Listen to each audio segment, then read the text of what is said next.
হেফাজতে রাখছেন, সালামতের জিন্দিগি, আফিয়তের জিন্দিগি, আমনের জিন্দিগি, নিরাপত্তার জিন্দিগি দিয়ে রাখছেন। অফুরান অগণিত নেয়ামতের মাঝে লালন পালন করতেছেন। তাই আসুন এই সন্ধ্যার সময় বাদাল মাগরিব আমরা শুকরিয়াতান বলিষ্ঠ কণ্ঠে, সিংহ গর্জনে, দিল থেকে মন থেকে জগল কণ্ঠে একবার বলে উঠি আলহামদুলিল্লাহ।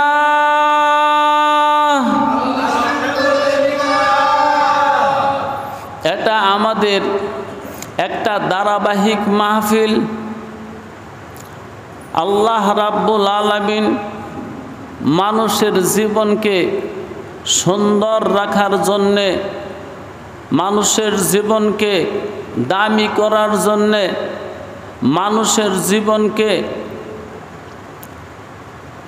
আসলে মানুষ বানানোর জন্যে এবং মানুষে আসল মানুষ হইয়া জান্নাতে যাওয়ার জন্যে, জান্নাতে গিয়ে খালেক ও মালিকের সাথে দিদার করার জন্যে একটা কিতাব পাঠাইছেন।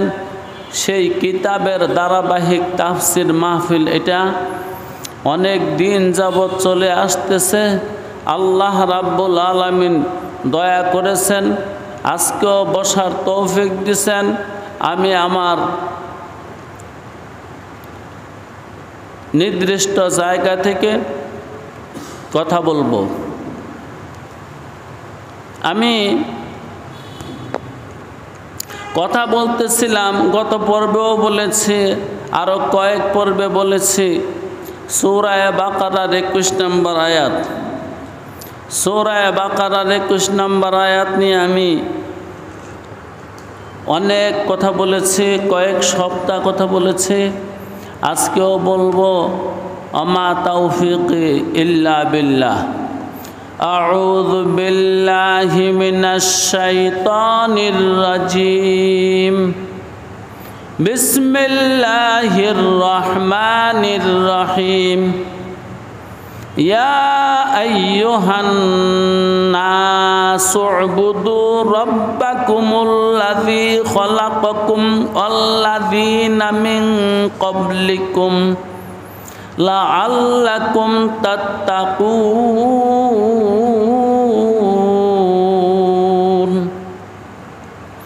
সাদাকাল্লাহুল মাওলানাল আযীম ওয়া সাদাকা রাসূলুহুন নাবিয়্যুল কারীম ওয়া নাহনু আলা যালিকা মিনাশ শাহিদিনা ওয়াশ শাকিরিন ওয়ালহামদুলিল্লাহি রাব্বিল আলামিন। যে আয়াতটা তেলাওয়াত করেছে সূরা বাকারার 21 নম্বর আয়াত। এই তরজমাটা আগেও বলেছি, আজকেও আরেকবার বলে নেই। ইয়া আইয়ুহান নাস, হে জগতের মানুষেরা, হে দুনিয়ার মানুষেরা, উবুদু রাব্বাকুম, তোমরা তোমাদের রবের ইবাদত করো।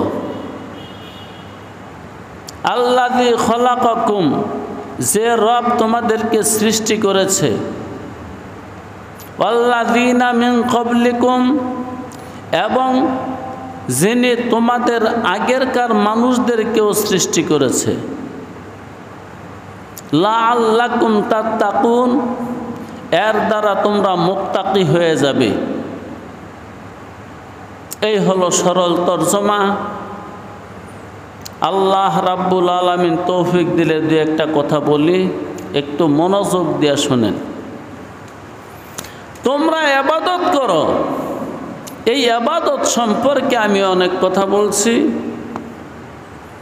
কার ইবাদত করব? রবের ইবাদত করো। রব কাকে বলে এই সম্পর্কে গত পর্বে বলেছি। তারপরে আজকে একটু বলি, যে তোমাকে সকল নেয়ামত ধীরে ধীরে ক্রমে ক্রমে যখন যেভাবে দেওয়া দরকার ওইভাবে দিয়েছেন, তাকে রব বলে। যেই নেয়ামত যখন যেভাবে দেওয়া দরকার তখন ওই নেয়ামত ওইভাবে ওই পরিমাণে যিনি তোমাদেরকে দিয়েছেন তিনি হলেন রব। যেমন বলেছিলাম আমার চোখের আলো, এই যে আমাদের সামনে বাচ্চা বসা আছে, তার বয়স 6 বছর, সে এত দেখে না, তার চোখের পাওয়ার এত না। ওই যে মাঝখানে একজন যুবক বসা আছে, তিনির চোখের পাওয়ার যত। এই বাচ্চা তার চোখের আলো পরিপূর্ণ পাবে যখন তার বয়স 22-এর উপরে যাবে, 25 হবে, এমনকি 30 হবে, তখন তার চোখের আলো পরিপূর্ণ পাবে। জন্মের পর থেকে চোখের আলো বাড়তেছে বাড়তেছে, বাড়তে বাড়তে 6 বছরে যতটুকুই পাইছে এখানে পাওয়া শেষ নয়, আরও বাড়বে। 25 বছর পর্যন্ত, 30 বছর পর্যন্ত এই চোখের আলো বাড়তে থাকবে। এমনি করে আরও অন্যান্য ক্ষমতা, যেমন মেধা শক্তি, শিশুর মেধা শক্তি কম। যে মানুষটা কিশোর তার মেধা শক্তি বেশি, কিশোরের মেধা শক্তি কম, যুবকের মেধা শক্তি বেশি। নবযুবক যারা আছে তার মেধা শক্তি কম, যারা পরিপূর্ণ যুবক হয়েছে, 25 বছরে পৌঁছছে, 30 বছরে পৌঁছেছে, তাদের মেধা শক্তি বেশি। যে একটা মানুষের আকল পরিপূর্ণ হতে, মেধা পরিপূর্ণ হতে অনেক সময় লাগে। একটা মানুষের হজম শক্তি, এটা তো চাক্ষুষ বুঝেন, যে বাচ্চাটা এখন জন্ম নিছে, মানুষের বাচ্চা, সে বাচ্চাটাকে শক্ত খাবার দিলে সে খেতে পারে না, গিলতে পারে না। যদিও বা জোরে গিলাই দেন তাকে বাঁচাইতে পারবেন না, সে মরে যাবে। তাকে একেবারে পাতলা তরল খাবার দিতে হয়। এজন্য রব্বে করিম, যাকে রব বলা হয়, শিশু বাচ্চা দুধ খাবে, তার মায়ের দুধের মধ্যে ননি কম থাকে, ক্রিম কম থাকে। বাচ্চার বয়স বাড়ে, ননির সংখ্যা বাড়ে, বাচ্চার বয়স বাড়ে, ক্রিমের সংখ্যা বাড়ে। বাচ্চা বড় হয়, ননি পরিপূর্ণ হয়। এই জন্য যারা গরু পালেন তারা অবশ্যই আরও সুন্দর করে বোঝেন, যেই গাভী মাত্র বাচ্চা দিছে ওই গাভীর দুধ পাতলা, আস্তে আস্তে এটা গাঢ় হতে থাকে। গাঢ় হয় মানে ননির সংখ্যা বাড়তে থাকে। যখন এই বাছুর 1 বছর বয়স হয়ে যায়, তখন দুধের মাঝে ননির সংখ্যা বেড়ে যায়। বাড়তে বাড়তে দুধটা খুব গাঢ় হয়ে যায়, দুধটার রং একটু লাল হয়ে যায়। আর যেই গাভী মাত্র দুধ দেওয়া শুরু করেছে, মাত্র বাচ্চা দিছে, ওই গাভীর দুধের রং থাকে সাদা সাদা ভাব, কারণ ননির সংখ্যা কম, ক্রিমের সংখ্যা কম।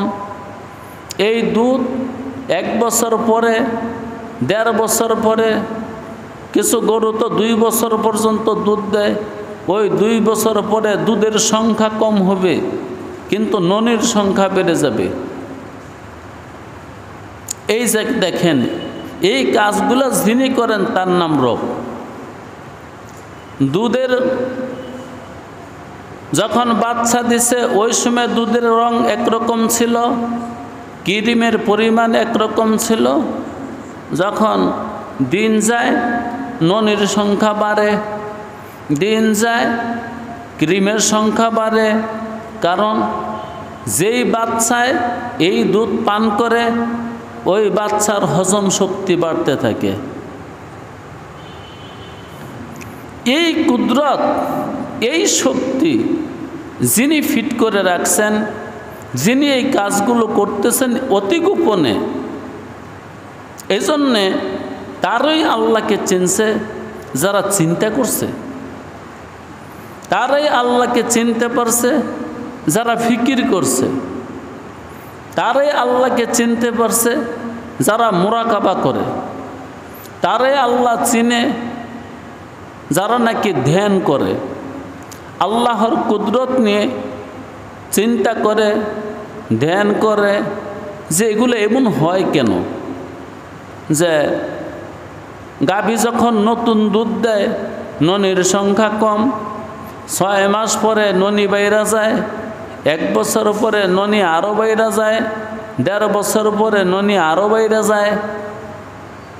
এমনটা কেন হয়, এমনটা কে করে? তখন বুঝে আসবে তার পিছনে একজন রব আছে। রব এটা আরবি শব্দ, যার অর্থ হইল তরবিয়ত করা, যিনি অতি গোপনে এত সূক্ষ্ম কাজগুলো করে যাচ্ছেন। এজন্যই হাজিরিনে মজলিস, আমি একটা কথা বলছি, রব কাকে বলে? যিনি একটা জিনিসকে, একটা বস্তুকে, একটা ব্যক্তিকে ধীরে ধীরে ক্রমে ক্রমে যখন যা লাগে তখন তা দিয়া যিনি পরিপূর্ণ করে তার নাম হলো রব। এই যে দুধের বিষয়টা বললাম, তারপরে দেখেন দাঁতের বিষয়। প্রথম বাচ্চার দাঁত থাকে না, কেন থাকে না? তার দাঁতের দরকার নাই। কেন দরকার নাই?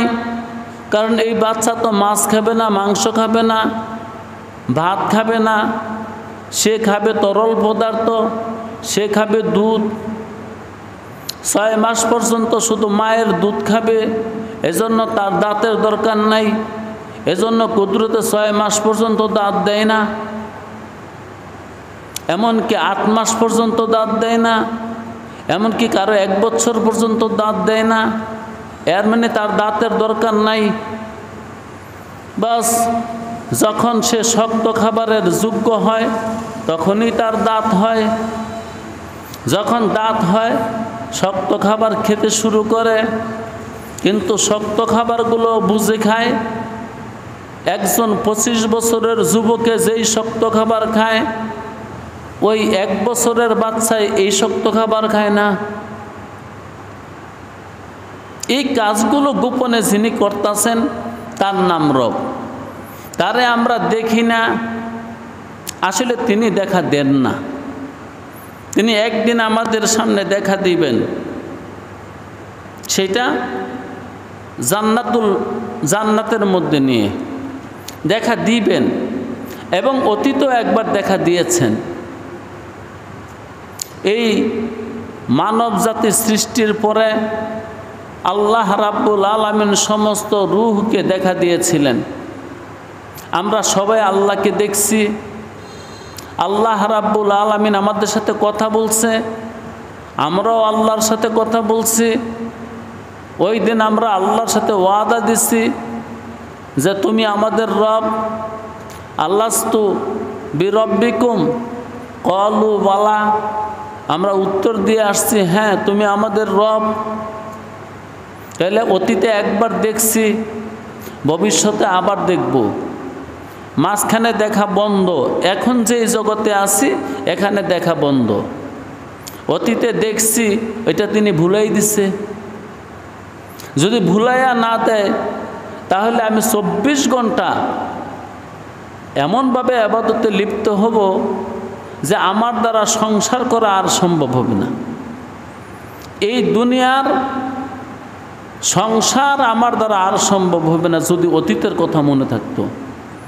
রোজে আজলের কথা যদি মনে থাকতো, রোজে আজলে আমরা আল্লাহর সঙ্গে কি বলছি, আল্লাহ আমাদের সঙ্গে কি বলছে, ওইখানের দৃশ্য কি, ওই সমস্ত বিষয় যদি আমাদের মনে থাকতো, তা আজকে আমরা কেউ সংসার করতে পারতাম না। এবং কিছুদিন পরে আমরা আলমে বরজখে যাচ্ছি, যেটাকে বলি আমরা কবর। কবরে কি হবে ওইটার শুধু সংবাদ দিছে, দেখাইয়া দিছে না। আমরা দেখি না, শুধু শুনছি। জান্নাত আছে শুনছি, জাহান্নাম আছে শুনছি। জাহান্নাম অনেক দুঃখের জায়গা শুনছি, জান্নাত অনেক সুখের জায়গা শুনছি। কিন্তু সামনে একটা সময় আসতেছে, আমরা দেখব। মর্দে মারা সর্বসরদার খাবেদা, মর্দে মারা সর্বসরদার খাবেদা, গাছতে বেদার আকে ও রফত আজ্জাহা। যে ব্যক্তি জগৎ ছেড়ে দিছে, যেই জগতে যেই দেশে এখন আছি, এই দেশ যখন ছেড়ে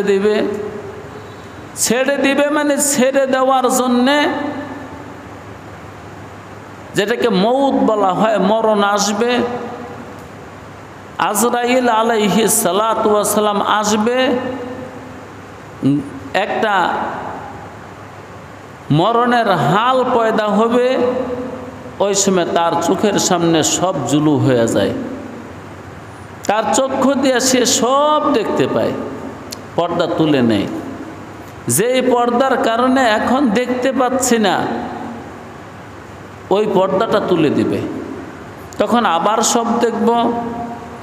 দুনিয়াতে আসার আগে সব দেখছি, দুনিয়া থেকে যাওয়ার পরে আবার সব দেখব। এটার একটা উপমা কি, যারা ছাত্র আছে, জীবনে মাত্র 3 ঘন্টার জন্য তার বই দেখা নিষেধ, বা 3.5 ঘন্টার জন্য তার বই পড়া এবং দেখা নিষেধ। যেই 3 ঘন্টা সে হলে থাকে, এমন না বিষয়টা? যেই 3 ঘন্টা সে পরীক্ষা দেয়, এই 3 ঘন্টা তার বই পড়াও নিষেধ, বই দেখাও নিষেধ। আমরা পরীক্ষার হলে আছি, পরীক্ষা দিতেছি এই জন্য অতীতের কথা সব ভুলিয়ে দিছে, সামনে কি হবে তা দেখতে দেয় না। নিচের দিকে চেয়ে থাকো, তোমার মনে যা আসে কলম দিয়ে খাতার মধ্যে লেখো, এটাই পরীক্ষা। ডানে চাইও না, বামে চাইও না, বই দেখা যাবে না। যদি কিছু অংশ লিখে তোমার সাথে লিখিত থাকে, তো এটার নাম নকল। এটা তুমি অপরাধ করছো, এটা তুমি অন্যায় করছো। তো আমরা কিছুক্ষণের জন্য দুনিয়ার বাড়িতে আসছি, এটা পরীক্ষার হলে আসছি। এজন্য অতীত দেখি না, সামনেও দেখি না। সামনেও চাওয়া নিষেধ, পিছনেও চাওয়া নিষেধ, ডানে বামে সব দিকে চাওয়া নিষেধ। তোমার খাতার দিকে তাকায় থাকো, মনে যা আসে তোমার কলম দিয়া তোমার খাতার মধ্যে তুমি লেখো। এটা আল্লাহ কোরআনে বলছেন, লি নাবতা লিহে, আমি তোমাদেরকে দুনিয়াতে পাঠাইছি পরীক্ষা করার জন্যে, যে তোমরা কি করো। নবী মুহাম্মদ সাল্লাল্লাহু আলাইহি ওয়াসাল্লাম এই কথাটা বলছেন, আমার মাধ্যমে আল্লাহ তোমাদেরকে পরীক্ষা করবার চায়। যেহেতু আল্লাহর নবী সংবাদ নিয়ে আসছে, শরীয়ত নিয়ে আসছে, দিন নিয়ে আসছে, কিতাব নিয়ে আসছে। এই কিতাব তিনি আমাদেরকে শোনাইছে, শরীয়ত আমাদেরকে শোনাইছে। এই শরীয়ত মোতাবেক যারা আমল করবে তাদের ফলাফল ভালো হবে। শরীয়ত মোতাবেক যারা কাজ করবে না, তাদের ফলাফল ভালো হবে না। এটি রাসূলুল্লাহ সাল্লাল্লাহু আলাইহি ওয়াসাল্লাম বলছেন, আল্লাহ রাব্বুল আলামিন আমাকে পাঠাইছে আমার মাধ্যমে তোমাদেরকে পরীক্ষা করার জন্যে। আর কোরআনে বলছেন, আমি তোমাদেরকে পরীক্ষা করবার চাই তোমাদের সামনে জগৎ সংসার সাজায় রেখে দিছি, আমি দেখতে চাই তোমরা কি জগতের প্রেমে মগ্ন থাকো না আমার সন্তান করো, আমার ফিকির করবা না করবা না, এটা আমি একটু দেখবার চাই। যাক, আমি বলতেছিলাম রব শব্দটা নিয়ে, যে এই যে সূক্ষ্ম সূক্ষ্ম বিষয় পর্দার আড়ালে থেকে যে শক্তি পরিচালনা করতেছে ওই শক্তির নাম রব।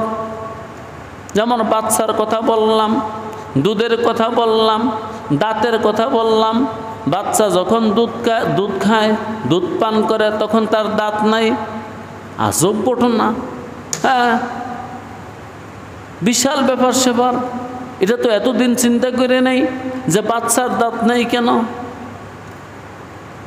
জি, আবার এই দাঁতগুলো একসময় পড়ে যায়, কারণ 7 বছর পর্যন্ত খাবার খাইছে, কিন্তু নরম নরম খাবার খাইছে। সামনে সে যখন যৌবন লাভ করবে আরও শক্ত শক্ত খাবার খাবে, তাইলে আরও শক্ত শক্ত দাঁতের দরকার। বাস 7-8 বছর হইলে ওই দাঁতগুলো পড়ে যায়, আরও মজবুত দাঁত উঠে। এই কাজগুলো যিনি করেন তার নাম রব। তা আল্লাহ এটাই বলছেন, ইয়া আইয়ুহান নাস, ও মানুষের জাতি, উবুদু রব্বাকুম, তোমরা তোমাদের রবের ইবাদত করো, যিনি তোমাদেরকে লালন পালন করে তার ইবাদত করো। এখন একটা প্রশ্ন জাগে, কেউ যদি বলে যে হুজুর থামেন, আমাকে তো লালন পালন করে আমার বাবা, আমাকে তো লালন পালন করে আমার মা, এই পর্যন্ত আমাকে লালন পালন করছে আমার মা, বাবা, দাদা, দাদি, নানা, নানি, আমার আত্মীয় স্বজনরা, তারা আমাকে লালন পালন করছে। আপনি আবার কি বলতেছেন, কি আবার রব? যদি রব হয় তো তারাই তো রব। জি, রব শব্দটা মতলকান ইস্তেমাল করা হারাম, বেলা এজাফত ইস্তেমাল করা হারাম। শুধু শুধু যদি কাউকে বলেন তুমি রব, তাইলে কথাটা নাজায়েজ এবং হারাম, বরং শিরক। যদি কোনো মানুষকে রব বলা হয় তাহলে এটা শিরক করা হয়। হ্যাঁ, বিল এজাফত বলা যায়, যেমন রব্বুল মাল, মালের মালিক, রব্বুদ্দার, ঘরের মালিক। এই রব শব্দটাকে এজাফতের মাধ্যমে ব্যবহার করা যায়, আরবের মানুষ করে, আমরা করি না, যেহেতু এটা আমাদের মাতৃভাষা না। তো আরবের মানুষ এই রব শব্দটাকে বিল এজাফত ব্যবহার করে থাকে, রব্বুল মাল, রব্বুদ্দার এরকম ব্যবহার করে থাকে। কিন্তু বেলা এজাফত কোনো বস্তুর দিকে সম্বোধন করা ছাড়া সরাসরি কোনো ব্যক্তিকে রব বলা যাবে না। যদি বলে তাহলে পাপ হবে। কি পাপ হবে? কবিরা গুনাহ হবে। কাউকে রব বলা যাবে না। রব কে? যিনি আল্লাহ তিনি রব। যিনি আল্লাহ তিনি তরবিয়ত করে, তিনি লালন পালন করে, রব অন্য কাউকে বলা যাবে না।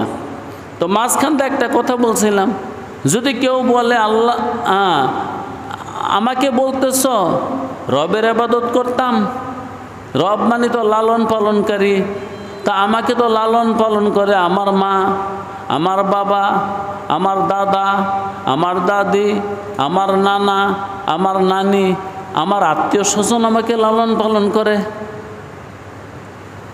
তখন আল্লাহ বলে উবুদু রাব্বাকুম, তোমরা ওই রবের ইবাদত করো।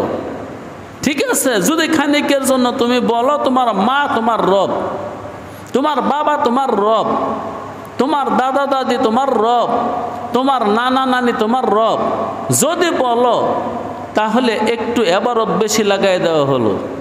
সে এবারটুকু, অতিরিক্ত এবারটুকু শুনে নেন। উবুদু রাব্বাকুম আল্লাযী খলাকাকুম, ওই রবের ইবাদত করো যেই রবে তোমাকে সৃষ্টি করছে। শুধু খালি তোমাকে লালন পালন করে এই দিকে তাকাইও না, যিনি তোমাকে সৃষ্টি করছে এবং লালন পালন করছে। যখন সৃষ্টির কথা বলা হয় তখন মা, বাবা, ভাই, বোন, দাদা, দাদি, নানা, নানি, তারা বাদ পেরে যায়। কারণ ঠিক আছে, তারা আমাকে সাময়িকভাবে লালন পালন করছে, কিন্তু তারা তো সৃষ্টি করে নেই। তাই আল্লাহ রবের পরে আবার স্রষ্টা শব্দ লাগাই দিছে, উবুদু রাব্বাকুমুল্লাযী খলাকাকুম, তোমরা ওই রবের ইবাদত করো। এখানে রব্বাকুম মৌসুফ, আল্লাযী খলাকাকুম সিফত। তোমরা ওই রবের ইবাদত করো যেই রব তোমাদেরকে সৃষ্টি করছে। আগে সৃষ্টি করছে, তারপরে তোমাকে লালন পালন করছে। ঠিক আছে, তোমার মা তোমাকে লালন পালন করছে, কিন্তু তোমার মা তোমাকে সৃষ্টি করে নেই। এখন যদি কেউ বলে না, আমাকেও আমার মাই সৃষ্টি করছে, তাহলে সৃষ্টির সংজ্ঞা বলো। সৃষ্টি কি জিনিস? সৃষ্টি কি? সৃষ্টি হলো আদম থেকে উজুদের মধ্যে আনার নাম হলো সৃষ্টি। অর্থাৎ নেয়ের দেশ থেকে হেয়ের দেশে অস্তিত্ব দেওয়ার নাম হলো সৃষ্টি। এজন্য সংসারে কেউ স্রষ্টা নয়, বেশির চেয়ে বেশি আমরা আবিষ্কারক বা গবেষক। যেমন আমরা বর্তমানে মোবাইল চালাই, মোবাইল যে ব্যক্তি এটারে বানাইছে তাকে কি আপনি স্রষ্টা বলতে পারবেন? স্রষ্টা না, সে আবিষ্কারক। সে আবিষ্কার করছে, কারণ এটা বানাইতে যেই মালগুলো লাগছে, যেই মেটেরিয়ালসগুলো লাগছে, এগুলা কোনো সে সৃষ্টি করে লয় নেই। এগুলা জগৎ সংসারের মধ্যে আগেই ছিল। কথার কথা, এটার মধ্যে প্লাস্টিক আছে, এটার মধ্যে তামা আছে, এটার মধ্যে দস্তা আছে, এটার মধ্যে লোহা আছে, এটার মধ্যে আয়না আছে, এটার মধ্যে কাঁচ আছে, এটার মধ্যে গ্লাস আছে। আচ্ছা বলেন তো, মোবাইল আবিষ্কার হওয়ার আগে এই বস্তুগুলো কি জগতে ছিল না ছিল না? তাহলে সে কি নেয়ের জগৎ থেকে আনছে, না সে আগেই ছিল বস্তুগুলো, শুধু খালি একটার সাথে আরেকটা মিলিয়ে দিছে, একটা যন্ত্রে রূপ নিচ্ছে? এই বস্তুগুলা জগতে সংসারে আগেই ছিল। এই প্লাস্টিক, এই রাবার, গ্লাস, তামা, দস্তা, পিতল বা কিছু অংশ যদি এর মধ্যে স্বর্ণ থাকে, এই বস্তুগুলা তো আগেই ছিল। মোবাইল আবিষ্কারের আগেই দুনিয়াতে বস্তুগুলা ছিল। জি, অতএব একটা মানুষ একটা তরকারি রান্না করছে, তরকারি রান্না করতে মাছ লাগছে, সবজি লাগছে, হলুদ লাগছে, মরিচ লাগছে, মশলা আরও কত কিছু লাগছে, লগে একটু পানি লাগছে, গ্যাস লাগছে, আগুন লাগছে। এগুলো কি যেই মহিলায় তরকারি রান্না করছে এই সবগুলো জিনিস সে সৃষ্টি করছে? এখন যদি তরকারি আপনার সামনে আসার পরে বলেন এই মহিলা তরকারির স্রষ্টা, কথাটা কি আপনার ঠিক হবে? না। এই জন্যে জগৎ সংসারে কেউ স্রষ্টা না, কারণ সৃষ্টির সংজ্ঞা এটাই যে যেই জিনিস নেই ওইটাকে হ্যায় করে দেওয়া। যেই জিনিস নেই ওইটাকে হ্যায় করে দেওয়া। হ্যায় মানে অস্তিত্ব দান করার নাম হলো সৃষ্টি। এটার অস্তিত্ব তো আগেই ছিল, মোবাইলের অস্তিত্ব আগেই ছিল, মাইকের অস্তিত্ব আগেই ছিল, আমাদের উপরে ফ্যান ঘুরতেছে, এগুলোর অস্তিত্ব আগেই ছিল, এতটুকুই হয়েছে। নতুন করে একটা সংযোগ, একটার সাথে আরেকটা তরকিব দিছে, মিলাইছে, নতুন একটা জিনিস আমাদের সামনে, চোখের সামনে বেসে উঠছে। এখন এটা দিয়ে আমরা কাজ নিচ্ছি, আমরা লাভবান হচ্ছি, কিন্তু মূল পদার্থগুলো এই পৃথিবীতে হাজার হাজার না, লক্ষ লক্ষ না, কোটি কোটি বছর আগে ছিল। বিদ্যুৎ কি পৃথিবীতে নতুন না আগে ছিল? হাজার বছর আগে ছিল না? কিন্তু হাজার বছর আগে কি আমরা বিদ্যুতের আবিষ্কার পাইছি? না, হয়তো সর্বোচ্চ 200 বছর আগে বিদ্যুতের আবিষ্কার পাইছি, হাজার বছর আগে পাই নাই, লক্ষ বছর আগে পাই নাই, কোটি বছর আগে পাই নাই। লক্ষ বছর আগে কি বিদ্যুৎ ছিল না? বিদ্যুৎ ছিল। জি, তাহলে সৃষ্টি কি জিনিস? সৃষ্টি হলো আজা আদম নিস্তে মারা হাসতে কারদি। আদম থেকে উজুদের মধ্যে আদান আনার নাম হলো সৃষ্টি। অস্তিত্ব দান করার নাম সৃষ্টি। নেই ওই জিনিসটাকে অস্তিত্ব দেওয়ার নাম হলো সৃষ্টি। এখন আমরা যত কিছু নিয়েই নাড়াচাড়া করতেছি, গবেষণা করতেছি, একটার সাথে আরেকটা জোড়া দিতেছি, আরেকটার সাথে আরেকটা মিলিয়ে দিতেছি, এগুলো কি আগে ছিল না? কি বলেন? সবই ছিল। হ্যাঁ, একটু আমাদের তরকিবের অভাব ছিল। তরকিব মানে একটার সাথে আরেকটা জোড়া দেই নাই, তাই বলে এই জিনিসটা হয় নাই। এখন একটার সাথে আরেকটা জোড়া দিয়ে দিচ্ছি, এটা হয়ে গেছে। এটা এখন আমাদের চোখের সামনে বেশি উঠছে। তো আল্লাহ রাব্বুল আলামিন বলেন, তোমরা ওই রবের ইবাদত করো যিনি শুধু রব না, যিনি রবের পাশাপাশি স্রষ্টা। যদি তুমি বলো না আমার রব তো আমার মা, আমার রব তো আমার বাবা, যেহেতু তিনি আমাকে লালন পালন করে, আর রবের অর্থ হলো লালন পালনকারী, যিনি লালন পালন করে তাকে বলে রব। তা আমার মা আমাকে লালন পালন করছে, তাইলে আল্লাহ বলে ঠিক আছে, রবের পাশাপাশি যিনি স্রষ্টা তার ইবাদত করো। এখন যদি কেউ বলে না আমার মা আমাকে সৃষ্টি করছে, তাইলে আসো একটু বাস্তবে যাই। এই জগতে, এই সংসারে অনেক মা আছে, অনেক মহিলা আছে, মা না অনেক মহিলা আছে, স্বামীর সংসার করতেছে, কিন্তু তার জীবনও বাচ্চা হয়নি।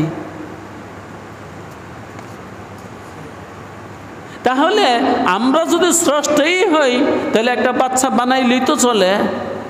আমি এত পেরেশান কেন হচ্ছি, হয়রান কেন হচ্ছি, এত পেরেশানিতে কেন আছি? একটা বাচ্চার জন্য আবার দোয়া করি কেন, প্রার্থনা করি কেন, আল্লাহকে ডাকি কেন, ডাক্তারের কাছে যাই কেন, কবিরাজের কাছে যাই কেন? তুমি যদি স্রষ্টই হও, তোমার মায়ের যদি স্রষ্টই হয়, তাইলে একটা বাচ্চা বানাইলেই তো পারে। আবার দেখা গেছে কারো একটা বাচ্চা হয়েছে আর হয় না, কারো 2টা বাচ্চা হয়েছে আর হয় না। এই ঘটনার দ্বারা প্রমাণিত হয়ে গেল আসলে তোমার মা স্রষ্টা না, তোমার বাবা স্রষ্টা না। যদি স্রষ্টা হইতো তো তোমার বাবা, তোমার বাবার মতন কত মানুষ, কত পুরুষ আজকে বাবা হতে পারে নাই। লক্ষ লক্ষ পুরুষ নামিয়া কোটি কোটি পুরুষ বাবা হতে পারে নাই, কিন্তু তার যৌবন ঠিকই আছে, তার স্ত্রীও আছে এবং যৌন মিলনও চলছে, যেটার মাধ্যমে বংশবৃদ্ধি হয়, এটা সবই তার আছে, তারপরেও তার বাচ্চা হচ্ছে না। যদি মানুষ স্রষ্টা হয় তাহলে বাচ্চাটা বাচ্চাটা বানায় নিলেই তো চলে। জি, এই জন্যই আল্লাহ রাব্বুল আলামিন কিছু কিছু মানুষের বাচ্চা দেয় নেই। এইটা বুঝাইবার জন্যে যে দুনিয়ার কেউ বাচ্চা বানাইতে পারে না, দুনিয়ার কেউ বাচ্চা সৃষ্টি করতে পারে না, কেউ স্রষ্টা না, যিনি স্রষ্টা তিনি সৃষ্টি করে। এ কথা পরিষ্কার হয়ে গেল। আল্লাহ রাব্বুল আলামিন কথাগুলো কত কৌশল করে বলছে, সুয়ালের কোনো জায়গা রাখে নাই, প্রশ্নের কোনো জায়গা রাখে নাই, সন্দেহের কোনো জায়গা রাখে নাই, সন্দেহ করবার মতন কোনো ফাঁক রাখে নাই। তিনির কথা এতই জামে এবং মানে যে আপনি পরবর্তীতে প্রশ্ন করে কোরআনকে ঠেকাইয়ে দিবেন, প্রশ্ন করে রসুলুল্লাহকে ঠেকাইয়ে দিবেন, প্রশ্ন করে নায়েবে রসুল যারা আছে তাদেরকে ঠেকাইয়ে দিবেন, এটা সম্ভব না। কথাগুলো তিনি এত কঠিনভাবে, এত সুন্দরভাবে, এত জামে মানে করে বলছেন যে কোনো প্রশ্নের জায়গা নেই। কি সূক্ষ্ম কথা! তোমরা ইবাদত করো ওই রবের, যেই রব শুধু রব না, এর পাশাপাশি স্রষ্টা। পেশ সেরে গেছে। যদি তোমাদের মধ্যে কেউ স্রষ্টা থাকে, তাহলে তো জীবনে দেখা গেছে অনেকে অনেক গাছ লাগাইছে, গাছে ফল আসলো না, এমন গাছ নাই? দেখেন নাই কোনো দিন? অবশেষে মালিকে গাছটা কেটেই ফেললো। কেন? তোমরা যদি স্রষ্টই হও তাহলে গাছ হইছে, ফলটা ধরায় দাও। তো আল্লাহ রাব্বুল আলামিন অনেক গাছ বড় সড়ো বানাইছে, ফল দিছে না। আল্লাহ বুঝাইবার জন্যে যে ফলের মালিক তোমরা না, ফলের স্রষ্টা তোমরা না। আল্লাহ অনেক মানুষকে যৌবন দিছে, আল্লাহ অনেক মানুষকে সংসার দিছে। কত নারীর স্বামী আছে, কত পুরুষের স্ত্রী আছে, যৌবন শক্তি আছে, তারপরেও বাচ্চা দিছে না। গাছ দিছে, গাছের মধ্যে ফল দিছে না। এগুলো করে আল্লাহ বুঝিয়ে দিছে তোমরা কিন্তু স্রষ্টা না। এতক্ষণ যাই ভাবছ যে গাছটা হয়তো বড় হয়েছে আমার মেহনতের কারণে, কারণ গাছ আমি লাগাইছি, গাছের গোড়ায় পানি দিছি, গাছের গোড়ায় সার দিছি, তাই গাছের মধ্যে বেড়া দিছি, কোনো পশু তারে খাইতে পারে নাই, তার লতা পাতা ডালপালা কেউ ছিঁড়তে পারে নাই। বাস আমার তরবিয়তের কারণে আমি তার লালন পালন করছি গাছটা, এজন্য গাছটা বড় হয়েছে। এখন আল্লাহ বলে ঠিক আছে, তুই যখন লালন পালন করলি এবারকে ফল ধরাই দে। তাই আল্লাহ রাব্বুল আলামিন পৃথিবীর অনেক গাছে ফল ধরাইল না। ফল না ধরার পরে সে চিন্তায় পড়ে গেল, গাছটা এত যত্ন করলাম, এত সুন্দর করে লালন পালন করলাম, উর্বর মাটিতে লাগাইলাম, সার দিলাম, কত জৈব সার দিলাম, রাসায়নিক সার দিলাম। এবার কি করছে? আল্লাহু আকবার! কৃষি এক অফিসার ডেকে আনছে, স্যার আমার গাছটা এত সুন্দর হয়ে উঠলো, বয়সও হয়েছে, আশেপাশের সব গাছে ফল ধরছে, 20টা চারা লাগাইছি, 20টা চারা থেকে 15টা চারার মধ্যে ফল আসলো, এই 5টা চারার মধ্যে ফল আসলো না কেন? এখন কৃষি অফিসার বলল, দেখো মাঝে মাঝে এরকম কিছু গাছ হয় যেগুলোর ফল হয় না। তখন কৃষক জিজ্ঞাসা করলো, কেন স্যার এমন গাছ হয় কেন? এরকমই সব গাছে ফল হয় না। আর এটা কি বলতেছেন, কেন হয় না ওইটা বলেন। আসল কথা কি, রব যিনি, স্রষ্টায় যিনি, স্রষ্টার ইচ্ছা নাই যে এই গাছের মধ্যে ফল সৃষ্টি করবে। স্রষ্টায় এই গাছের মধ্যে ফল সৃষ্টি করছে না, এই জন্য ফল হয়েছে না। এখন কৃষি অফিসার এইটুকুই বলে চলে যায়, ঠিক এইটা কেটে ফেলেন, এটার পরিবর্তে আরেকটা চারা লাগাই দেন, আর নয়তো এটা বড় হতে দেন, এটা ভালো কাঠ হবে, কিন্তু ফল হওয়ার সম্ভাবনা এটার মধ্যে নাই। আল্লাহ রাব্বুল আলামিন এই যে মহিলাকে বাচ্চা দিলেন না, পুরুষেরকে বাচ্চা দিলেন না, গাছে ফল দিলেন না, এগুলা করায় কি করছেন? যে আমরা যে স্রষ্টা না, আমরা যে সৃষ্টি করতে পারি না, সৃষ্টি ক্ষমতা আমাদের হাতে না, এটা তিনি বুঝাইয়া দিছেন। তাই আল্লাহ বলেন, তুমি ইবাদত করো ওই রবের, যে রবে শুধু রব না, যে রবে রব এর পাশাপাশি স্রষ্টা। আল্লাহু আকবার! পেজ ভেঙে গেছে গা, পেজ শেষ হয়ে গেছে গা। এই জন্য কোরআনুল কারীমকে নিয়ে যারা সুন্দর করে চিন্তা করে, কোরআনুল কারীমকে যারা সময় দেয়, কোরআনুল কারীমের পিছে যারা মেহনত করে, কোরআনুল কারীমকে নিয়ে যারা গবেষণা করে, তারা হেদায়েত পেয়ে যায়। আসলে আল্লাহ এই কিতাবটা আমাদের কাছে পাঠাইছে হেদায়েতের জন্যে, আমাদের বসিরত খুলে দেওয়ার জন্যে, আমার দৃষ্টি খুলে দেওয়ার জন্যে, আমার মনটাকে প্রসারিত করার জন্যে, আমার দেমাগকে প্রসারিত করার জন্যে, আমার দেমাগকে বড় করার জন্যে। যেই জিনিস এতদিন বুঝি নাই, কোরআন পড়লে ওই জিনিস বুঝে আসবে। যেই জিনিস এতদিন আমি এটা কেমনে হয়, কিভাবে হয়, কোনো কিছুই বুঝতে পারি নাই, কোরআন পড়ার দ্বারা, কোরআনের বরকতে এখন বুঝে এসে গেছে। এজন্য ভাই আসেন আমরা সবাই কোরআন পড়ি, কোরআনের পিছনে মেহনত করি, কোরআনের পিছনে সময় ব্যয় করি। কারণ আমরা তো আর এই দুনিয়াতে থাকতে আসি নাই। আগেই বলছি কিছুক্ষণ আগে যে এটা আমাদের পরীক্ষার হল। হয়তো 3 ঘন্টা, সর্বোচ্চ 3.5 না 4 ঘন্টা সময় পরীক্ষা দিব, তারপরে চলে যাব। এই জন্য কারে খুদকুন, কারে খুদকুন, কারে খুদকুন, কারে খুদকুন, কারে বেগানা মকুন, দরজায়ে দিগারে খানায়ে মকুন, দরজায়ে দিগারে খানায়ে মকুন। তোমার কাজ তুমি করো, রবের কাজ রব করবে। তোমার নাম হলো আব্দ, আব্দ মানে গোলাম। আব্দের কাজ হলো ইবাদত করা, গোলামের কাজ হলো গোলামি করা, রবের কাজ হলো তরবিয়ত করা, লালন পালন করা। আমরা কি গোলাম, আমাদের কাজ হলো গোলামি করা। আমরা আব্দ, আমাদের কাজ হলো ইবাদত করা।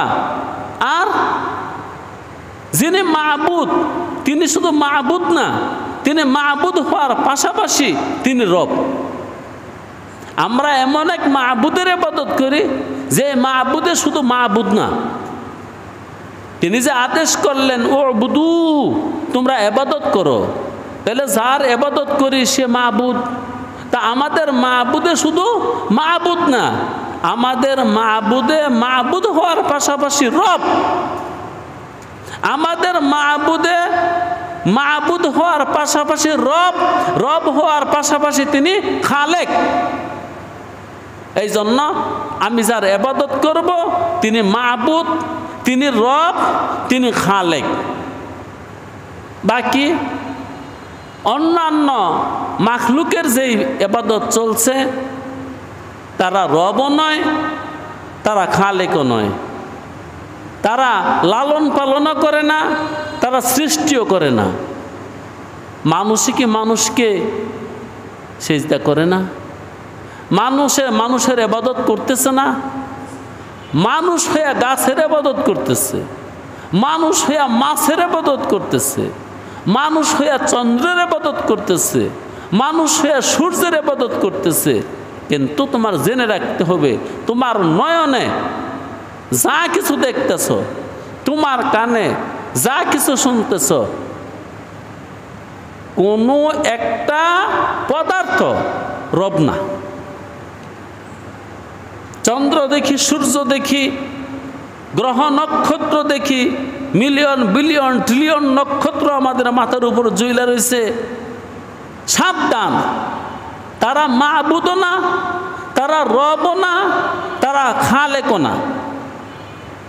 তারপরে কত অজস্র ফুল ও ফল দিয়ে দুনিয়া সাজায় রাখছে, অজস্র সুন্দর সুন্দর মানুষ দুনিয়াতে পাঠাই দিছে। চাইও কারো রূপ দেখা, চাইও কারো টাকা দেখা, চাইও কারো ক্ষমতা দেখা তার ইবাদত শুরু করে দিও না। কারণ সে মাবুদ না, কারণ সে রব না, কারণ সে খালেক না। তুমি ইবাদত করবা মাবুদের, যে মাবুদে মাবুদ হওয়ার পাশাপাশি রব, যে মাবুদে মাবুদ হওয়ার পাশাপাশি খালেক। যিনি শুধু মাবুদ না, তিনি মাবুদ, তিনি রব, তিনি খালেক। এই তিনটা শক্তি যদি একত্র হয়, এই 3 গুণ যদি একত্র হয়, তার ইবাদত চলবে। এই 3 গুণ যদি না হয় তাহলে তার ইবাদত চলবে না। হ্যাঁ, মানুষে ইচ্ছা করলে কারো সেজদা নিতে পারে, তাহলে ইবাদত নিয়ে মাবুদ হয়েছে কিন্তু রব হয় নাই। ইবাদত নিয়ে মাবুদ হয়েছে কিন্তু সে খালেক হয় নাই। তুমি যার ইবাদত করতেছ আল্লাহ ছাড়া, সে কিন্তু নিজেই অক্ষম, তার লালন পালন আরেকজনে করে, তাকেই সৃষ্টি করছে আরেকজনে। অতএব যার তার ইবাদত করো না, সবাইকে মাবুদ বানায়ও না। মাবুদ বানাইতে হলে আগে দেখো সে রব কিনা, রব হওয়ার পাশাপাশি দেখো সে খালেক কিনা। যদি খালেক হয়, যদি রব হয়, তাইলে সে মাবুদ হবে। যদি খালেক না হয় তাইলে সে মাবুদ না, যদি রব না হয় তাইলেও সে মাবুদ না। আসলে যদিও বাহ্যিক দৃষ্টিতে আমরা দেখি আমাদের মা বাবা আমাদেরকে লালন পালন করে, আসলে মা বাবা লালন পালন করে না। এটা জাহিরি একটা নজর। কি লালন পালন করবে সে? আমার মা আমারে বুকের দুধ খাওয়াইছে, বুকের দুধ কি সে বানাই লইছে? নিজে তো এর করছে, সৃষ্টি করছে, চুলার মধ্যে বসায়া গরম করে লইছে? না, কিছুই করে নাই, কিছুই করে নাই। তো বলতে পারেন কোলে লইছে। আরে কোলে লইতে হলেও তো 2টা হাতের দরকার। এই 2টা হাত তো পৃথিবীর অনেক মানুষের নাই। তোমার হাত 2টা তুমি বানাই লইছ নি? না, তোমার হাত 2টা তুমি বানাইছ না। তারপরে তুমি তারে কোলে লইছ, তুমি সুস্থ আছিলা এই জন্য লইতে পারছ? তোমারে সুস্থ রাখছে কে? হাজারো প্রশ্ন। কারণ অনেক মা বাচ্চা দিতে গিয়ে দুনিয়ার থেকে বিদায় নিছে, অথবা বাচ্চা প্রসবের পরে বিদায় নিছে। এরকম কত ঘটনা ঘটতেছে। অতএব তুমি কিচ্ছু করো নাই। এগুলা যা করবার ওই রবে করছে। এই মহিলার বুকে দুধ দিছে, বুক বানাইছে, স্তন বানাইছে। স্তন্য যেটাকে অভিধানের ভাষায় বলা হয়, মায়ের বুকে যে দুধ হয় এটাকে বলা হয় স্তন্য ক্ষীর। স্তন্য ক্ষীর যিনি সৃষ্টি করছে এটা তোমার মায় করে নাই। এই বুক তোমার মায় বানায় নাই, এই ফিটার তোমার মায় বানায় নাই, এই ফিটার তোমার বাবাও বানায় নাই, কেউ বানায় নাই। কুদরতে তার কুদরতিভাবে বানাই দিছে। অতএব হাকিকতান দৃষ্টি দিলে দেখা যায় আসলে মা রব না। হাকিকতান ভালো করে নজর দিলে বাবাও রব না। হাকিকতান ভালো করে দৃষ্টি দিলে দেখা যায় আসলে আমার দাদাও রব না, আমার দাদিও রব না, আমার নানাও রব না, আমার নানিও রব না। কারণ এই যে কি বললাম, তোমার বাবায় তোমারে খাওয়াইছে, গোসল করাইছে। আরে খাওয়াইছে মানে কি? তোমার মুখে খাবার তুলে দিছে, এটি তো। আচ্ছা, তোমার মুখে খাবার তুলছে কি দিয়া? হাত। হাত পাইল কই? যে খাবার তুইলে দিছে এই খাবার পাইল কই? হাতের মধ্যে আঙ্গুল আছে 5টা, এই আঙ্গুল বানাই দিছে কেডায়? আবারও তো দুনিয়ার মধ্যে অনেক মানুষের হাত আছে, কিন্তু তার হাতে আরেকজনে উঠায়। মিথ্যা কথা কইলাম? হাত আছে কিন্তু নিজের হাত নিজে উঠাইতে পারে না। নিজের হাতটা নিজের জন্য একটা বোঝা হয়ে আছে, হাত নাড়াইতে পারে না। অতএব তোমার বাবায় তোমার মুখে বিস্কুট তুলে দিছে, তোমার মুখে কলা তুলে দিছে। আসলে কলা বানাইছে কেডায়? হাত বানাইছে কে? হাতের মধ্যে শক্তি দিছে কে? এইভাবে যদি গভীরভাবে দৃষ্টি দেওয়া হয়, নজর যদি গভীরে দেওয়া হয়, তখন দেখবেন আপনার বাবা রব না, তখন দেখবেন আপনার মা রব না, তখন দেখবেন আপনার দাদা দাদি নানা নানি কেউ রব না। যদিও সে আপনার দৃষ্টিতে প্রথম দেখছিলেন সে লালন পালন করে, আসলে সে লালন পালন করে না। কেমনে করবে লালন পালন? কারণ আমার মুখে কলা দিয়ে দিছে। কলা কি আমার বাপে বানাইছে নাকি? হাতে তুললে দিছে, হাত কি আমার বাপে বানায় লইছে নাকি?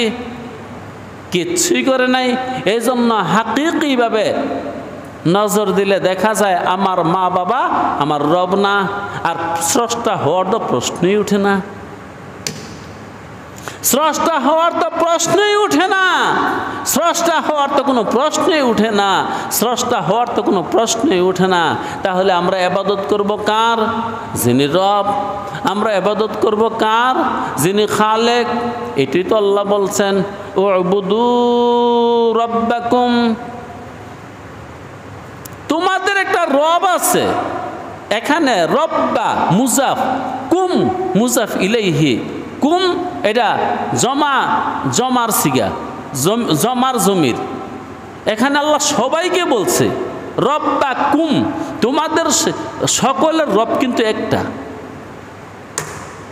মনে করো না যে মুসলমানের রব আলাদা, হিন্দুদের রব আলাদা, খ্রিস্টানদের রব আলাদা, ইহুদিদের রব আলাদা, বৌদ্ধ বেটার রব আলাদা, ছোট মানুষের রব আলাদা, বড় মানুষের রব আলাদা, পুরুষের রব আলাদা, মহিলার রব আলাদা, গরু বাছুরের রব আলাদা, মানুষের রব আলাদা। এমন না, তোমাদের সবার রব এক। এই জন্য রব শব্দটাকে কুমের দিকে আজাবত করছে, রব্বা কুম। আল্লাহ এখানে এই সবকটা দিয়ে দিছে, ও দুনিয়ার মানুষ, তোমাদের সবার রব একটা।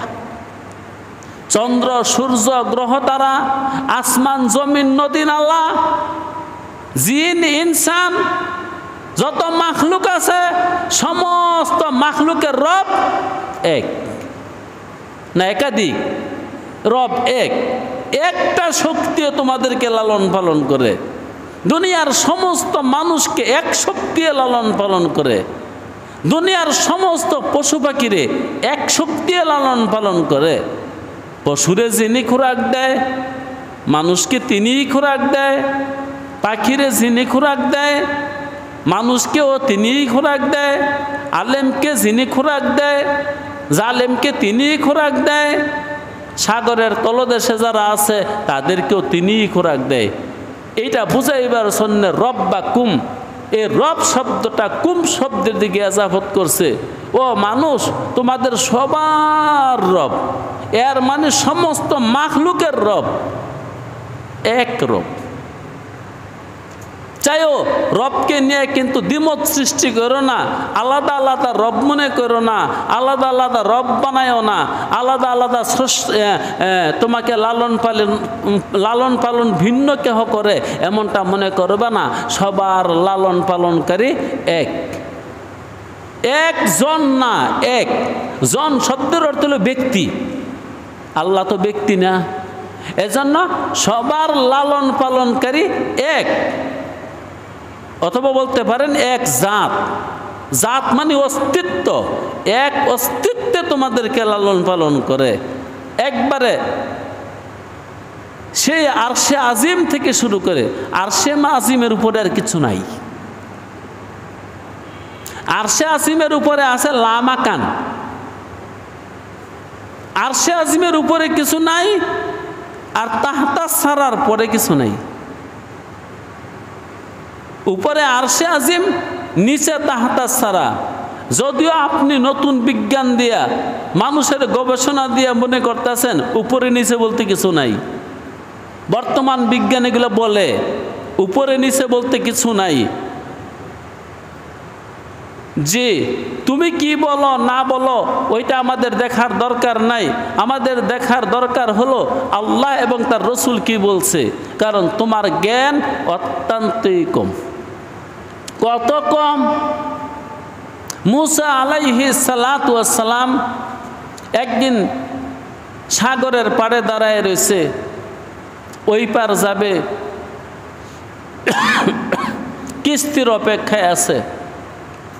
এমন সময় একটা পাখি সাগর থেকে পানি খেয়েছে।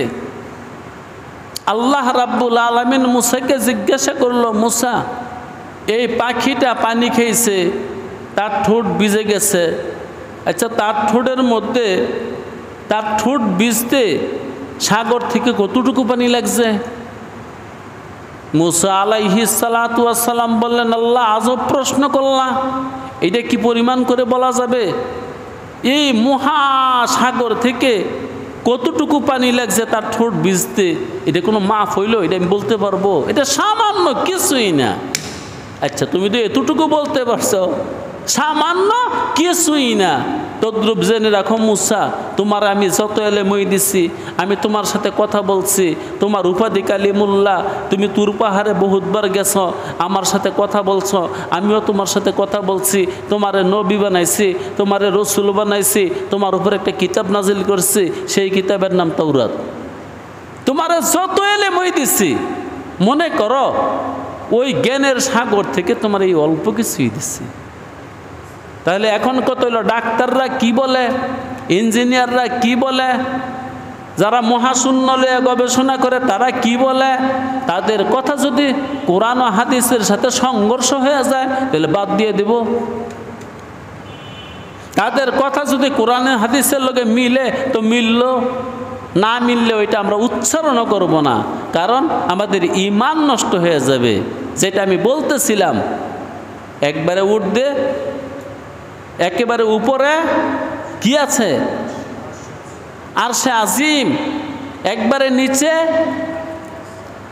তাহতা সারা, তাহতা সারা।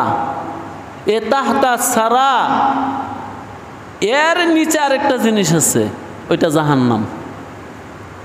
তাহলে সর্বনিম্নে জাহান্নাম, সর্ব ঊর্ধ্বে হলো আরশে আজিম।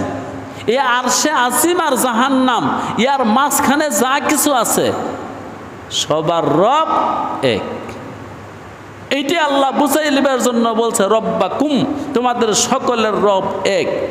আরশে আজিম থেকে শুরু করে তাহতাসারা পর্যন্ত যত মাখলুক আছে, যত সৃষ্টি আছে, যত প্রাণী আছে, অথবা যত পদার্থ আছে, সমস্ত পদার্থের রব এক জাত, তার নাম হলো রব। এবং তিনি তোমাদের খালেক। ওই আরশে আজিম থেকে শুরু করে তাহতাসারা পর্যন্ত যত মাখলুকের বসত আছে, আল্লাহ যে কোনখানে কত মাখলুক কিভাবে রাখছে বলা মুশকিল। দেখতেছেন তো আল্লাহ কোথায় যে কি রেখে দিছে। এই যে আমরা নরসিংদীর মানুষ, আমাদের দেশে বড় বড় সাগর কলা হয়, এইটা ইউরোপ হয় না। না, ইউরোপ আবার গিয়ে দেখেন আপেল, নেশপাতি এগুলো এত হয় যে আজব কারবার। জাইতুন এগুলো হচ্ছে, আবার আপেল, আঙ্গুর, নেশপাতি এগুলো আমাদের দেশে হয় না। আমাদের দেশে আম হয়, আমাদের দেশে কলা হয়, আমাদের দেশে কাঁঠাল হয়, আমাদের দেশে লিচু হয়। এই জমিনে যে এটা দিছে ওইটা আবার পাকিস্তানে দেয় নেই, যেটা পাকিস্তানে দিছে ওইটা সৌদি আরব দেয় নেই। সৌদি আরবের যে আজওয়া খাজুর, যে মরিয়ম খাজুর, খোদার কসম এত স্বাদের খাজুর, এত সুন্দর খাজুর, পৃথিবীর কত দেশেই খাজুর হয়, কিন্তু এত সুন্দর আর হয় না, এত স্বাদের হয় না। ওই মরুভূমির মধ্যে আল্লাহ রাব্বুল আলামিন এত স্বাদের খাজুর রেখে দিছে, এটা বাংলাদেশে হয় না। যদিও বা চেষ্টা চলছে, যতই চেষ্টা করুক আসলে ওই রকমের হয় না। আল্লাহ এক এক মাটিতে এক একটা রাখছে, এক এক জমিনে এক একটা রাখছে। জমিনও আবার 7টা, 7 জমিনে আল্লাহ পাক 7 রকমের মাখলুককে রাখছে। এক এক জমিনের মধ্যে এক এক প্রকার মাখলুক বসত করে, তারাও আল্লাহর ইবাদত করে। 7 আসমান রাখছে, 7 আসমান ভরা আল্লাহর সৃষ্টি দিয়া। আল্লাহর রসুল সাল্লাল্লাহু আলাইহি ওয়াসাল্লাম বলেন, আমি তো ঊর্ধ্ব দেশে গেছি, আমি নিম্ন দেশেও গেছি, আল্লাহ আমাকে তামাম জগৎ ঘুরাইছে, আমি তামাম জগৎ সংসার দেখে আসছি। আসমানের মধ্যে আধ হাত, এক বালাস্ট আধ হাত জায়গা নাই যে এখানে একটা মাখলুক নেই। এত মাখলুক আল্লাহ সৃষ্টি করে রাখছে। তাদের নাম ফেরেশতা, তারা আল্লাহর ইবাদত করতেছে, তারা তসবিহ পড়তেছে, তারা তাহমিদ করতেছে, তারা তাকবীর করতেছে, তারা সেজদা করতেছে, তারা রুকু করতেছে, তারা কিয়াম করতেছে। যারে আল্লাহ পাক যেই ফরমান দিছে সে ওইটা করতেছে। তো আমাদের সবার রব ওই আলা জগৎ থেকে শুরু করে আসফাল জগৎ পর্যন্ত, ঊর্ধ্ব দেশ থেকে শুরু করে নিম্ন দেশ পর্যন্ত, এর মাঝখানে যত কেহ আছে সবার রব এক রব, সবার স্রষ্টা এক স্রষ্টা। এটার নাম হলো আরবিতে ওয়াহদানিয়ত, একত্ববাদ। জনাবে মুহাম্মদুর রাসূলুল্লাহ সাল্লাল্লাহু আলাইহি ওয়াসাল্লাম এই একত্ববাদের দাওয়াত নিয়ে দুনিয়াতে আসছে। এক, কুল হুয়াল্লাহু আহাদ, আল্লাহ আহাদ, আল্লাহ এক।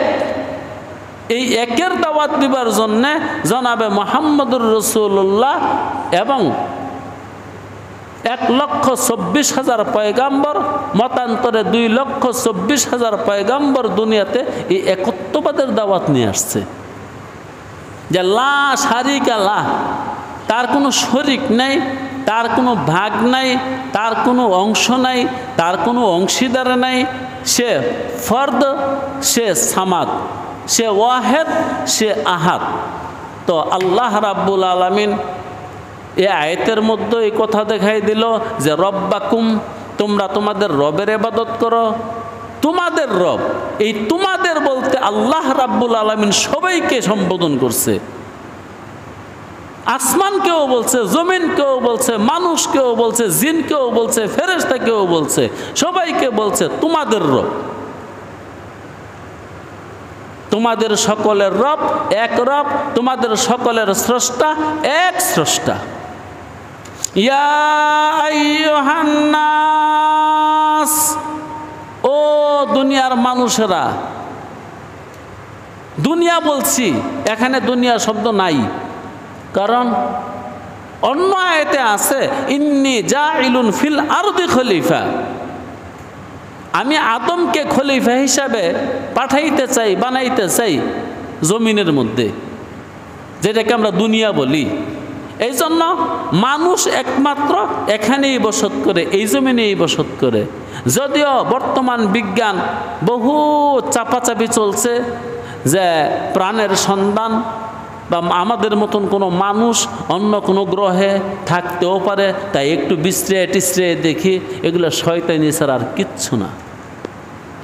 এখন কত হইল, এত ছোট মুখে এত বড় কথা, তাদের এই কাজটাকে শয়তানি বলে দিলি।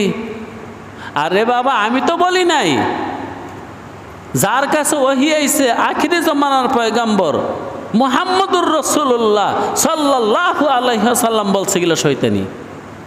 মহাশূন্য নিয়ে যারা গবেষণা করে, আল্লাহ রসুল বলছেন তারা কাহেন, তারা গণক। রসুল বলছেন মহাশূন্য নিয়ে যারা গবেষণা করে তারা কাফের। এই এলেম আল্লাহ রাব্বুল আলামিন জিবরাইলকে দেয়নি। আল্লাহ এই ঊর্ধ্ব দেশে, এই মহাজগতে কি রাখছেন এই এলেম জিবরাইলেরও নাই, কোনো নবী রসুলেরও নাই, একমাত্র আল্লাহই ভালো জানেন। কিন্তু আল্লাহ মানুষ বানাইছেন এই জমিনের মধ্যে। অতএব ওই মহাশূন্য লয়া চিন্তা কইরা সময় নষ্ট করবার জন্য আমারে পাঠায় নেই, আমারে পাঠাইছে আল্লাহ রাব্বুল আলামিনের ইবাদত করার জন্যে, বন্দেগী করার জন্যে। তাই ডাক দিছেন ইয়া আইয়ুহান নাস, ও মানব জাতি, ও মানব গোষ্ঠী, উবুদু রব্বাকুম, তোমরা তোমাদের রবের ইবাদত করো। আল্লাহ কোন রব? আল্লাযী খলাকাকুম, যেই রব তোমাদের সবাইকে সৃষ্টি করছে। তোমাদের সবাইকে যিনি সৃষ্টি করছে, তাইলে সবার স্রষ্টা একজন এবং সবার লালন পালনকারী একজন। দেখেন, এইভাবে শুনলে অন্তরে কথা ঢুকতেও পারে, আর অন্তরে যদি কথা ঢুকে যায় তখন ইবাদত সহজ হয়ে যায়। ইবাদত যখন সহজ হয়ে যায়, ওই মানুষটার নসিব ভালো হয়ে যায়। আর নসিব ভালো হওয়ার যারা কি বুঝি, দুনিয়াতে অনেক সম্পদ আছে, অনেক বাড়ি আছে, অনেক গাড়ি আছে, অনেক ঘোড়া আছে, অনেক ইমারত আছে। এটাই কি কপাল বলা, ভাগ্য বলা? না, এটাই যদি ভাগ্য বলা হয় তাহলে কত নাস্তিকের সম্পদের কোনো অভাব নেই, তাহলে তার কপাল আরো বলা। নসিব বালা তারই বলা যায় দুনিয়ার বাড়িতে, যে মানুষটার ইবাদতের পরিমাণ যত বেশি, তার নসিব তত বালা, তার ভাগ্য তত বালা, ওই মানুষটা তত ভালা মানুষ। জি, ইয়া আইয়ুহান নাস, ও মানব গোষ্ঠী, উবুদু রব্বাকুম, তোমরা তোমাদের রবের ইবাদত করো। কোন রব? আল্লাযী খলাকাকুম, যিনি তোমাদেরকে সৃষ্টি করছে। এবার প্রশ্ন, ঠিক আছে আল্লাহ, তোমার ফরমান মান্য নেমু, আমরা ইবাদত করমু ওই জাতের, যে জাতের নাম রব। আমরা সবাই ইবাদত করমু ওই জাতের, যে জাতের নাম খালেক, যিনি আমাদেরকে সৃষ্টি করছেন এবং যিনি আমাদেরকে লালন পালন করতেছেন। আগে সৃষ্টি করছে, তারপরে লালন পালন করতেছে।